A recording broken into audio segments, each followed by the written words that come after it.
여러분들에게 40만 원이 있다면 여러분들은 어떤 선택을 하시겠습니까? 어떤 분들은 저렴한 태블릿이나 스마트폰을 구입할 분들도 있을 거고, 어떤 분들은 맛있는 음식을 먹거나 어떤 분들은 여행을 계획할 수도 있겠죠. 이렇듯 40만 원이라는 돈은 생각보다 우리에게 많은 즐거움을 줄 수 있는 돈인데요. 저는 이 40만 원을 키보드를 구매하는 데 써버린 흑우가 되어버렸습니다. 리뷰어의 숙명이라고 할 수 있죠. 이 논란의 가격을 가진 애플의 매직 키보드를 보면서 욕을 할 수도 있지만 한편으로는 궁금증도 생겼습니다. 바로 무슨 자신감으로 키보드를 40만 원에 팔기로 했을까라는 생각이죠. 저는 이 매직 키보드를 구매해서 그리 길지 않은 시간 동안 사용해 보았는데요. 오늘은 이 매직 키보드가 어떤 점들이 좋았고 어떤 점들이 불편했는지 애플의 매직 키보드에 대해 얘기해 볼까 합니다. 애플에는 크게 두 가지 방식의 키보드 메커니즘이 있습니다. 바로 가위식 키보드와 나비식 키보드죠. 제가 사용하고 있는 맥북 프로 2018년 버전은 나비식 키보드를 사용한 반면 이 매직 키보드는 가위식 메커니즘을 가지고 있는데요. 주변 다른 분들의 평과 크게 다를 바 없이 나비식 키보드에 비해 확실히 만족스러운 타건감을 선사했습니다. 키의 높이 자체도 나비식보다 높아 확실하게 누르는 느낌이 나는 부분도 그렇고, 키와 키 간의 간격 또한 매우 적당해서 두 개의 키가 눌리는 일도 매우 적었는데요. 거기에 자세히 살펴보면 키를 누를 때 꼭 중앙 부분이 아닌 가생이 부분을 누른다고 하더라도 키캡이 기울어지지 않고 전체적으로 밸런스 있게 키가 눌리기 때문에 타건을 하다가 실수로 키의 중앙이 아닌 가생이 부분을 누른다고 하더라도 키가 눌리지 않는 현상이 거의 없었습니다. 타건감이나 정확도는 정말 좋아요. 딱히 지적하고 싶은 부분은 없었습니다. ESC 키와 F, 즉 펑션 키가 존재하지 않는 부분은 제가 사용하기엔 딱히 불편한 부분은 아니었어요. 오피스 프로그램을 사용할 때 펑션이나 ESC 키가 필요한 경우가 있다고 하는데 저 같은 경우엔 그런 문서 프로그램을 사용할 일이 거의 없으니까요. 혹시 펑션 키를 사용해서 워드, 엑셀을 이용해야 하는 단축키가 있으면 댓글로 남겨주세요. 전부 테스트해서 커뮤니티 탭에 올리도록 하겠습니다. 꼭 오피스 프로그램이 아니어도 남겨주세요. 테스트해 보겠습니다. 다만 단축키 같은 경우엔 조금 애매한 부분이 있었습니다. 영상을 앞뒤로 넘길 때 노트북에선 보통 방향키를 많이 사용하실 텐데 이건 방향키로는 불가능하고 트랙패드로 영상을 더블 클릭해야 돼요. 그리고 크롬이나 사파리를 사용하다가 탭을 끄려고 할 때 커맨드 W를 사용해 탭을 끄는 것은 가능한데 브라우저 자체를 끄는 커맨드 Q는 되지 않아요. 이 역시 트랙패드로 꺼야 합니다. 커맨드 H를 활용하는 방법도 있긴 하고요. 근데 또 화면을 잠그는 컨트롤 커맨드 Q 조합은 사용이 가능해요. 전반적으로 기존의 트랙패드의 제스처로 할 수 있는 작업들은 단축키로 사용이 불가능하게 되어 있고, 트랙패드로 불가능한 부분들은 단축키로 사용할 수 있게 해둔 느낌이었어요. 이 매직 키보드의 수요 자체가 아이패드를 노트북처럼 사용하길 원하는 분들이 구매를 하실 것으로 예상이 되는데, 맥북이나 윈도우 노트북에서 사용이 가능한 단축키 조합이 이 매직 키보드에서 사용이 가능한 것도 있고 불가능한 것도 있고, 불가능한 것들은 트랙패드의 제스처로 대체해야 하는 부분들이 있어서 노트북을 대체해야겠다고 마음을 먹고 구매하시는 분들은 생각보다 당황스러운 경우가 많을 것이라 생각이 되고, 적응하는 데 시간이 걸릴 것이라 생각이 돼요. 만약 사용하시다가 헷갈리거나 하시는 분들은 커맨드 키를 꾹 누르면 각 앱에서 사용할 수 있는 단축키들이 나오니까 이런 것들을 좀 참고하시면 좋을 것 같아요. 단축키와 트랙패드를 둘 다 사용하게 해두고 사용자에게 선택권을 주었으면 좋겠는데, 원래 노트북이었으면 단축키나 키보드로 할 수 있었던 것들을 트랙패드의 제스처를 사용해야만 가능하도록 강제한 부분들이 있어서 노트북 단축키와 터치, 트랙패드 제스처를 믹스해서 써야 하는 상황이 생깁니다. 하이브리드 느낌인데 말이 좋아 하이브리드지 그냥 혼종이에요. 그리고 백라이트 같은 경우엔 정말 기계식 키보드처럼 화려하고 엄청나게 밝은 느낌을 생각하시면 안 될 것 같아요. 평범한 수준입니다. 소음도 조금 거슬리는 부분이었고요. 일반적인 카페에서는 상관이 없겠지만 매우 조용한 독서실이나 열람실에서 사용하기에는 다소 눈치가 보일 수 있는 정도의 소음이었습니다. 소리 한번 듣고 가시죠.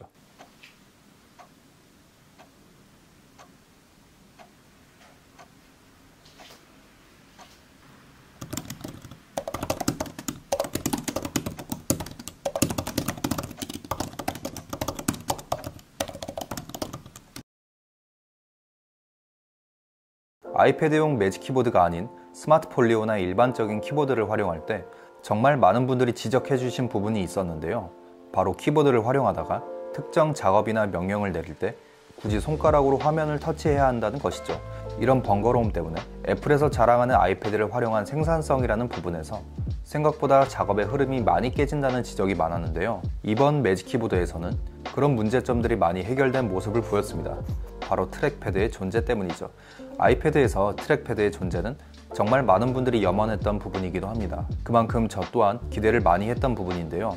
기존의 맥북에서 사용하던 제스처들을 포함해 손가락 3개를 쓸어 올려 홈으로 돌아간다던가, 옆으로 쓸어서 앱 전환을 한다던가, 커서를 맨 위로 옮긴 다음 다시 올려서 알림창을 보는 등등 다양한 제스처를 완벽하게 사용할 수 있다는 것 또한 좋았고요. 특히 패드의 커서 자체가 현재 유저가 사용하고 있는 환경에 즉각적으로 대응해서 커서가 변환되는 부분이라던가, 어플 아이콘 근처에 다가가면 자석처럼 달라붙는 등 유저의 편의성을 많이 고려한 부분도 있었고요. 이런 부분들을 가능하게 해준 게 바로 아이패드 OS의 존재 때문이죠. 이런 식으로 이번 매직 키보드는 아이패드 OS의 소프트웨어와 트랙패드라는 하드웨어가 만나 정말 훌륭한 사용 경험을 보여주는데요. 트랙패드의 크기가 작다라는 부분은 생각보다 큰 단점으로 다가오지는 않았습니다.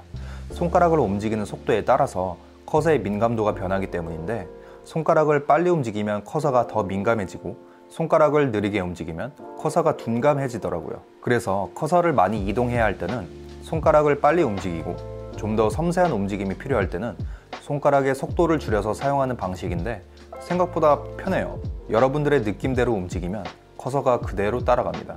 다만 트랙패드를 누르는 느낌은 다소 불만이었어요. 물리적으로 눌리는 방식인데 40만 원이라는 가격과는 걸맞지 않게 다소 투박한 느낌으로 눌립니다. 제 친구가 사용하는 4, 5년 전 구형 노트북에 있는 터치패드와 큰 차이를 전 못 느끼겠더라고요. 이 매직 키보드에는 다소 특이한 점이 있습니다. 바로 아이패드가 공중에 붕 떠 있다는 것이죠. 애플에서는 이 공중에 붕 떠 있는 아이패드를 편하게 각도 조절이 가능하다고 했는데요. 일단 키보드를 닫고 열 때의 느낌이 그리 좋지 않았어요.